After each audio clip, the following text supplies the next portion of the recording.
Hello everyone, सिवानो new day new ब्लगमा यहाँलाई स्वागत छ। ओके, कस्तो छ त अवस्था? यस्तो छ गर्मी आज आइतबार। आज फेरि रिजल्ट छ क्या सुजाको। अनि के हुँदैछ त? गर्मीले आफ्नो त बिमारी भएर 2-3 दिनले हालत यस्तो खराब छ कि हिजै सुरु गर्नुपर्ने ब्लग आजबाट सुरु हुँदैछ है गाइज। Okay, let's start. के हुँदैछ आज म देखाउँछु र गाइजहरू। हालत यस्तो खराब छ कि मेरो हिजो आज भन्नुहुन्छ भने 3 दिन भयो टाउको दुखेको। दबाई गर्न गएको छैन। किन नगएको भन्छु क्या म आफैलाई। किन नगएको? सुत्दै उठ्दै बस्दै गरिरहेको छु क्या म, बिमारी भएर नसकेर होइन। आँखा सुनिन्छ घरि होइन, नसकेर हेर्नै सक्दिनँ घरि के हुन्छ यस्तो गाह्रो भइरहेछ मलाई हिजो आज चाहिँ बाटोमा जाँदै जचाउन पनि जानुपर्ने छ। आँखा दुखेर यस्तो भइरहेछ नि, बिजोक छ के भन्नु अब। सुजालाई अब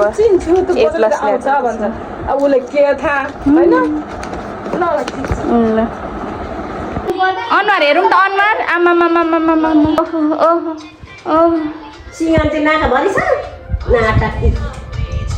हो नाटकी हो तिमी? भगवान्, शिवजी नै होस् कि क्या हो त? यता आइज आराम। नक्कल हेर्न, नक्कल प्रभु। चक्लेट कति छिटो त हो? के भएर कोलालाई? ए बिचको त यो डन्ठी यहाँको आज अवस्थाको चिसो भएर पानी उतै घाममा राख्नु। सुजाले के लायो? सुजाले फर्स्ट भएको उपलक्ष्यमा आज मेहन्दी लगाएको छ। मेहन्दी अरे के अरे हो, नङ पालिस लाग्छ। आमाले कोक दिँदै हुनुहुन्छ सुजालाई फर्स्ट भएको उपलक्ष्यमा। A+ ल्याएको भनेर आमाको माया यसरी लम्पसार परेको अवस्था। A+ ल्याउने मान्छे सुतेको अवस्था। घरमा नि चना भिजाएर आएको, स्कुलमा नि चनाको तरकारी खाएर आएको। यहाँ दिदीको नि चनेको तरकारी। गाइस, आजको तरकारीमा चाहिँ अन्डा करी पाक्दैछ। अन्डा करी, लुक एट दिस अन्डा, ओ माई गॉड। अनि यो चाहिँ हाम्रै घरको लोकल कुखुराको अन्डा हो। अनि यहाँ चाहिँ मसलाहरू रेडी पारिसकेँ मैले। अब पकाउन सुरु गरौँ गाइस, लेट्स गो स्टार्टेड। अब अन्डालाई तार्न सुरु गरौँ है त गाइस। ल कन्ती तात्यो, तेल पनि तात्यो, स्वाइङ। ओ माई गॉड। हिजो चाहिँ के भयो भने गाइस, बनाउँदै है बिर्सेछु। लाइन पनि गएको गरौँ। लाइन गएको गरेको कारणले गर्दाखेरि चाहिँ धेरै बनाउनै पाइनँ अनि सुतिहालेको। अब आज चाहिँ बिहानको ड्युटी छ मेरो, भनेको 9 बजेको ड्युटी छ। 9 बजे पुग्नुपर्ने छ। अनि त्यही भएर आज 6:30 बजे भात पाकिसक्यो। आज 6:30 बजे आज पाकिसकेको छ भात होइन। अनि अब हिजो सुजाको रिजल्ट थियो। सुजाले के ल्याएको छ? A+ ल्याएको छ सुजाले। अनि अन्डा खाने मम्मी भन्दै थियो, अनि अन्डा पकाइदिएको थियो, देखिहाल्नु होला। अनि अब आज चाहिँ छिटो गरेर ड्युटी भ्याउनु पर्ने 9 बजेको, गाह्रो छ। अनि म जचाउन जान्छु भन्दै थिएँ नि गाइस, म गइनँ क्या जचाउन, साँच्चै गइनँ म। किनभने 2 बजे म आउँदाखेरि घाम यस्तो चर्को लागेको थियो। हिजो यस्तो घाम लागेको थियो नि। हिजो घाम हेरिकन साँच्चै मान्छे काम गर्न सक्छ जस्तो लाग्दैन क्या। अनि फेरि हिजो छुट्टीको दिन थियो। एक त रिजल्ट पनि त्यही दिन भोलि हिजै परेको थियो। अनि गर्मीले झन्डै बेहोस पारेको थियो। अनि हतार घर आयो भन्दा पनि दिदीहरूकोमा गएँ, नानी दिदी। अनि नानी लिएर म दिदीकोमा गएँ दिदीलाई हेर्नलाई।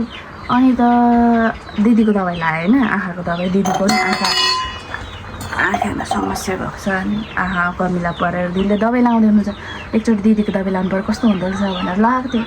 सन्चो चाहिँ भएको थियो। हिजो चाहिँ हल्का कुनै बेला मात्रै झसक गर्दै थियो आँखा होइन, टाउको पनि झसक गर्दै कुनै बेला है। आज फेरि दुख्दैछ। क्या करूँ हाय कुछ कुछ होता है भएको छ दुखेर। अब आज नजा चाहिँ हुँदैन जस्तो छ। अब मेरो चाहिँ मेन ठाउँ चाहिँ भनेको विराटनगर होइन, जचाउने ठाउँ चाहिँ है, किनभने मैले आँखा अपरेसन गरेको पनि विराटनगरमै हो।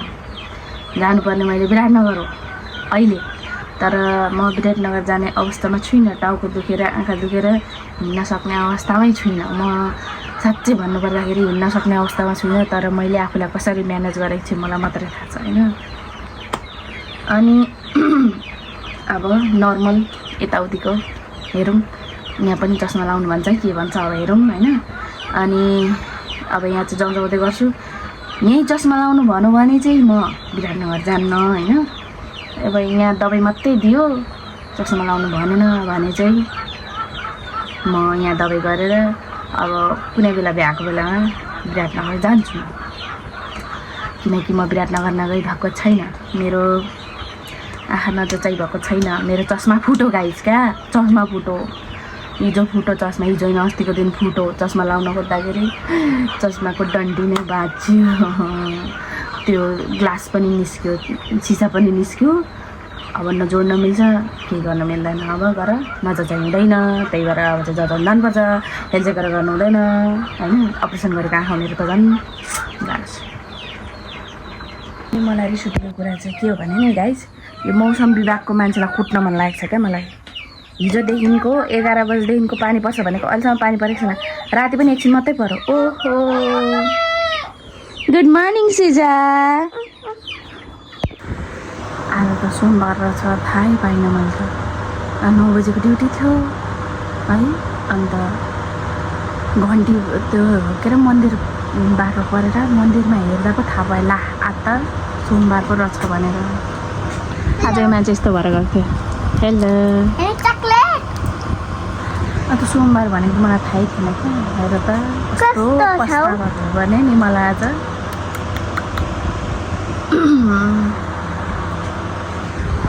यो चाहिँ हाम्रो आफ्नै बारीमा फलेको काँक्रा हो गाइज। कस्तो राम्रो छ, मैले 2टा काँक्रा खाइसकेँ, अझै यति छ हेर्नु गाइज। अनि यिनीहरू चाहिँ अझै काँक्राहरू, त्यही काँक्राहरू म चाहिँ खाइसकेँ 2टा। अनि हाम्रोमा चाहिँ लाइन गएकै छ, आउँदै जाँदै गर्दैछ क्या गाइज। अनि यस्तो रिस उठ्ने भइसक्यो नि यो लाइनले गर्दाखेरि, आउँदै जाँदै गर्छ। दिनमा त त्यस्तै हो होइन, जस्तो बसिन्छ होइन। कुकरलाई फेरि धेरै बस्नु परेको। भात पकाउँदैछु त म, भात। अनि दिनमा त त्यस्तै हो, रातमा त सकिँदैन रहेछ कि। फेरि फ्यान बिग्रेको छ मेरो, फ्यान। अनि शनिबार मात्रै आउँछ अरे, बिजोग छ बिजोग। यहाँ सानो पङ्खाले नधानेर यस्तो बिजोग भइरहेछ अहिले त, बाप रे बिजोग पारेको छ पङ्खाले चाहिँ। पङ्खा बिग्रेर बनाउने ठाउँमा नि गएको, बनाउने ठाउँमा नि 1 हप्ता बिना बन्दैन भन्छ। अब भर किनेको होइन, बिग्रियो। अनि दिएको कम्पनीले लगेको छ, कम्पनीले बनाएर ल्याइदियो भने ल्याइदियो, न त म तपाईँलाई नयाँ दिन्छु भनेको छ। गाह्रो छ यहाँ, पङ्खा बिग्रेर तनाव छ गाइज। हाम्रोमा चाहिँ सुजालाई बिस्कुट भुजिया चाउचाउ आज खाजा आएको छ। खाजा सुजालाई बिस्कुट, यो बिहानलाई बेलुकालाई भुजिया, खाजालाई त्यो खाजालाई दिँदैछु पक्का। के गरेको अरे नानी, के भन त?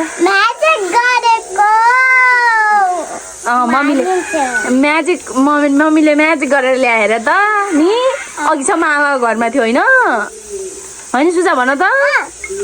भोक लागेको माम खाने कि त्यो खाने त नि? यो खाने, यो कुन खाने? यो खाने नि? उता अर्को होला, म दिन्छु। हस् सुजालाई घडी किनिदिन्छु भनेको थिएँ कि, घडी त काला बजारमा पाएन कि। त्यो यत्रो टाउकोवाला घडी खोजेको, भेटिएन क्या। अब त्यो पिल्चीले घडी किन्न खोजेको छैन, हिजो बजारमा नि खोजेको, कहीँ भेटिनँ, मैले नदेखेको कि। विशालालाई A+ ल्याएको उपलक्ष्यमा म किनिदिन्छु नानी ल भनेको थियो। हस् भनेको थियो। अब कहाँ लगाएँ छैन, घडी नभेटेर तनाव छ यहाँ मलाई। अब कहाँ किन्दैन। पाकिसक्यो। यता दाल पाक्दैछ, भात पाकिसक्यो पाक्नेवाला छ लसुन प्याज रेडी छ हैन कस्तो धार लाग्ने छ के यो क्या खतरा छ यो टमाटर अनि यो चाहिँ भुटुवा हुँदैछ आज भुटुवा यसको भुटुवा गाइस भुटुवा अनि बेलामा यहाँ चाउचाउ चाहिँ कसले खान्छ सुजा अमै यस्तो खतरा जवाफ दिन्छ नि अनि माम नखाने तिमी किन चाउचाउ खाएपछि अगाइन्छ चाउचाउ मनपर्छ भात भन्दा हो फटाई तपाईहरुलाई चाहिँ थाहा छ कि थाहा छैन गाइस 2-4 दिन भन्दा नि हप्ता दिन बेसी नै भइसक्यो 15 दिन भइसक्यो होला सुनसरीमा चाहिँ कर्फ्यू लागिरहेछ थाहा छैन अनि कर्फ्यू सकिसक्यो होला सायद अब त हैन यतिखेरसम्म त सकिसक्नु पर्ने हो 15 दिन जस्तो भइसक्यो 10 गतेदेखि लागेको भनेपछि त 10 दिन त भयो नि त हैन 10 गतेदेखि कि 6 गतेदेखि हो कर्फ्यू लागेको इनरुवा उता पश्चिमतिर अनि कर्फ्यू लागिरहेछ के उता जान मिलेको थिएन बल्ल गाडी खुलेको छ गाइस बल्ल टेन्सन भएको थियो म त गाडी खुलेन भने के गर्ने होला भनेर कहीँ जानु पर्यो भने हैन कम्ता गाह्रो हुन्छ त पर्सिको बेलामा त झुम्कादेखि यता हाम्रो चक्रघटी साइड यता कालोबन्जर साइड चाहिँ आनन्दको ठाउँ जस्तो लाग्छ क्या मलाई त नि यस्तो आनन्दको ठाउँ जस्तो लाग्छ कि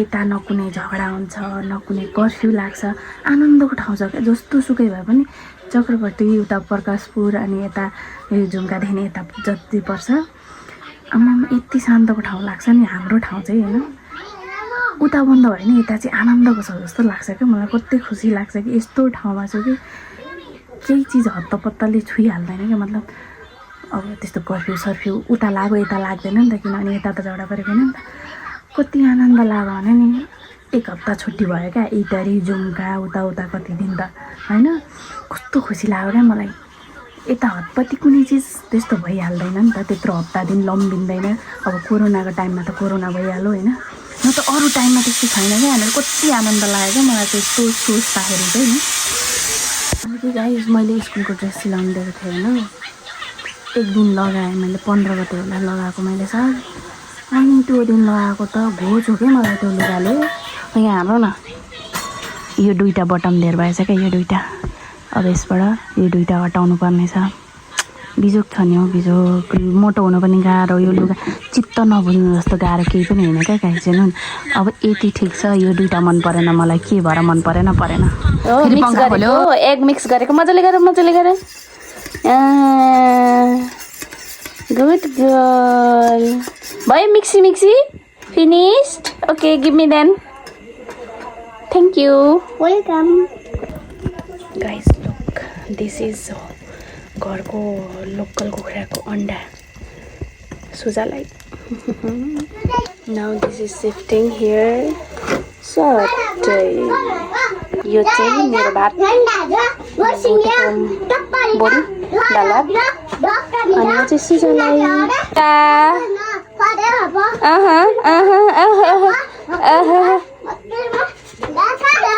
ल तिमीलाई तातो छ नि एकछिन वेट गरेर खाने हस्